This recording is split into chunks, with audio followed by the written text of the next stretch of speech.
हमने शहर को दी एक नई पहचान, हम हैं सिंघानिया बिल्डकॉन।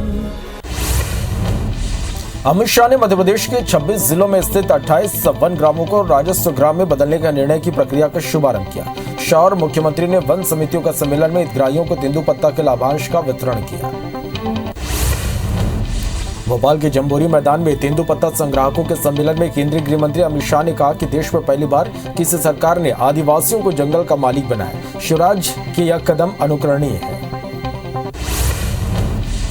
जम्बूरी मैदान में सीएम शिवराज ने कहा कि तेंदुपत्ते का बोनस बांटने का काम शुरू किया गया। इस दौरान उन्होंने कहा कि आज 125 करोड़ रुपए 22 लाख तेंदुपत्ता तोड़ने वाले गरीबों के खाते में जाना प्रारंभ होगा। ये अभी तक नहीं होता था। अब वन ग्राम में रहने वाले किसान भाइयों, अब प्राकृतिक आपदा होने पर आपको पर्याप्त मुआवजा देने का अधिकार होगा। सीएम शिवराज ने कहा कि पैसा एक्ट मध्य प्रदेश में लागू किया जाएगा। मध्य प्रदेश में यह प्रक्रिया प्रारंभ कर दी गई है। ये जमीन और जंगल आपके हैं। सामुदायिक वन प्रबंधन का अधिकार एक क्रांतिकारी कदम है। जंगल से जो लकड़ी निकलेगी उसकी आय आप ही प्राप्त करोगे। केंद्रीय गृह मंत्री अमित शाह ने भोपाल में 48वीं अखिल भारतीय पुलिस विज्ञान कांग्रेस का शुभारंभ किया। Central academy for police training में हुए आयोजन में शाह ने बड़ा ऐलान करते हुए कहा कि मध्य प्रदेश में भोपाल में नेशनल फॉरेंसिक साइंस यूनिवर्सिटी बनाई जाएगी। केंद्रीय मंत्री ने कहा कि अब अंग्रेजों की डंडा मार पुलिस नहीं चलेगी। नॉलेज, सबूत और तर्कपूर्ण पुलिसिंग जरूरी है।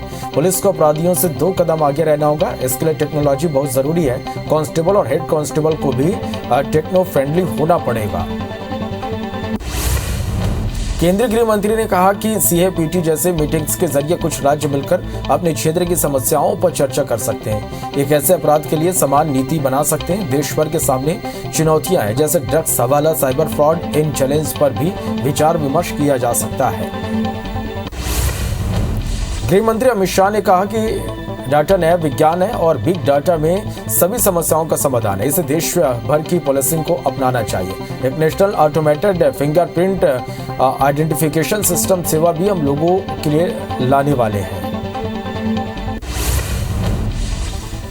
गृह मंत्री अमित शाह ने कहा कि सदी की सबसे भीषण जानलेवा बीमारी का सामना देश ने किया। साथ ही गृह मंत्री ने सीएम शिवराज की तारीफ करते हुए कहा कि शिवराज ने प्रदेश को बीमारू राज्य की श्रेणी से बाहर निकालकर विकसित राज्य की ओर ले जाने में बहुत बड़ा योगदान दिया है।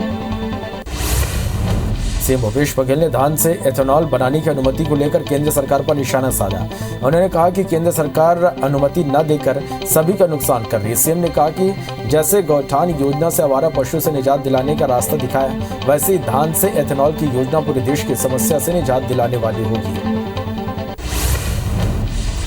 सीएम भूपेश बघेल ने बीजेपी पर तंज कसते हुए कहा कि बीजेपी विधायकों के टिकट काटने का रास्ता पहले ही बन चुके थे। अब सांसद के टिकट काटने की तैयारी पार्टी कर चुकी है। बता दें कि भाजपा की सर्वे बुक में धार्मिक आधार पर मतदाता की जानकारी जुटाने के मामले में सीएम भूपेश ने तंज कसा है। दुर्ग में सीएम भूपेश बघेल ने अमृत मिशन फेज 1 के तहत कामकाजी महिला छात्रावास का लोकार्पण किया।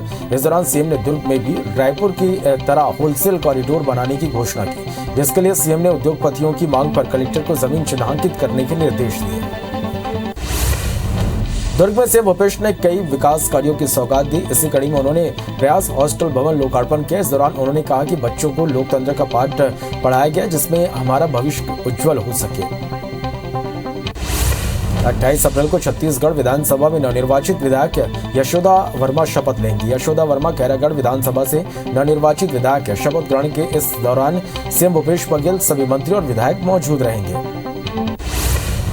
पूर्व सीएम कमलनाथ रतलाम दौरे पर हैं। यहाँ कमलनाथ ने बीजेपी सरकार पर निशाना साधते हुए कहा कि प्रदेश का भविष्य सुरक्षित नहीं है। सीएम हर हफ्ते नई योजना की घोषणा करते हैं। हर चीज के सलूशन घोषणा नहीं होती। बेरोजगारी, महंगाई, भ्रष्टाचार पर सरकार जवाब नहीं देती। लोगों का ध्यान भटकाने में सीएम माहिर है।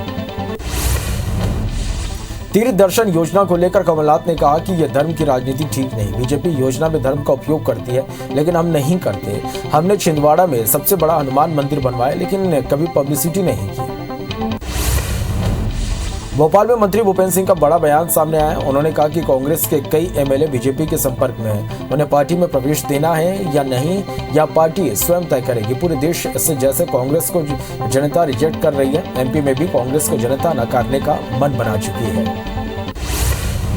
मध्य प्रदेश हाईकोर्ट की ग्वालियर बेंच ने हत्या के एक मामले में 3 लोगों को उम्र कैद की सजा निरस्त कर दी। दतिया जिले के सेवड़ा के अपर सत्र न्यायालय ने 5 जनवरी 2011 को 3 लोगों को उम्र कैद की सजा सुनाई थी, जिसके खिलाफ ग्वालियर बेंच में अपील की गई थी। मामले में विस्तार से जांच करने के बाद सजा निरस्त की गई।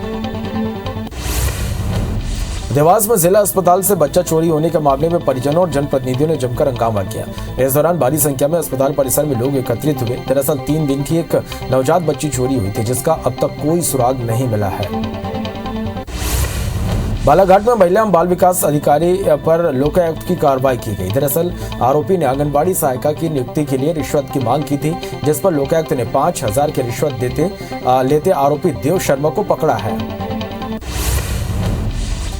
राजनांदगांव के सिंगारपुर में पुलिया से टकराने के कारण कार में आग लग गई, जिसके कारण एक ही परिवार के 5 लोगों की जिंदा जलने से मौत हो गई। देर रात बलौद से खैरागढ़ लौटने के दौरान यह हादसा हुआ। हादसे में खैरागढ़ निवासी सुभाष कोचर, उनकी पत्नी और 3 बेटियों की मौत हो गई। राजनांदगांव सड़क हादसे में हुए एक ही परिवार के 5 सदस्यों की मौत पर सीएम भूपेश बघेल ने ट्वीट कर दुख जताया। सीएम ने कोचर परिवार के प्रति शोक संवेदनाएं व्यक्त की। गुरुवार देर रात सिंगारपुर में पुलिया से टकराने के कारण कार में आग लग गई थी।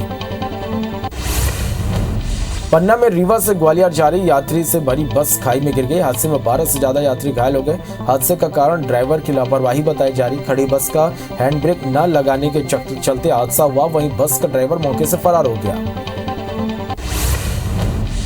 सीतापुर में अज्ञात वाहन ने पिता पुत्र को रौंद दिया, जिसमें बेटे की मौके पर मौत हो गई। वहीं पिता को गंभीर रूप से घायल सीतापुर से बत्तलगांव NH-53 पर यह हादसा हुआ। घटना की सूचना मिलने पर सीतापुर पुलिस मौके पर पहुंचकर जांच में जुट गई है।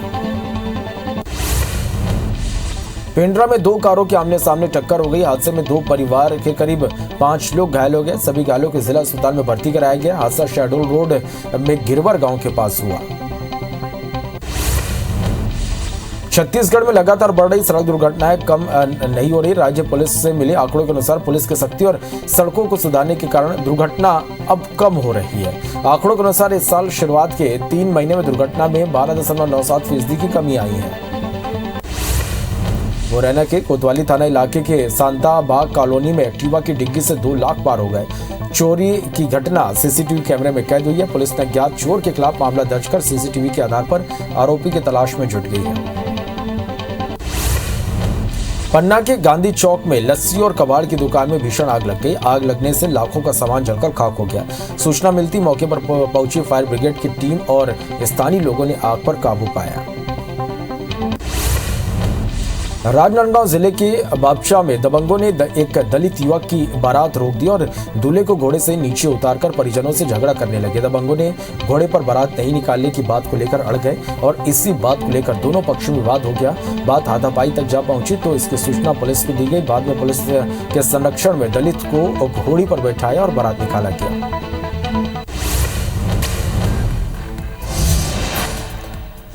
दिल्ली में हुए हिंदू युवा वाहिनी के कार्यक्रम को लेकर दिल्ली पुलिस के जवाब पर सुप्रीम कोर्ट ने हैरानी जताई।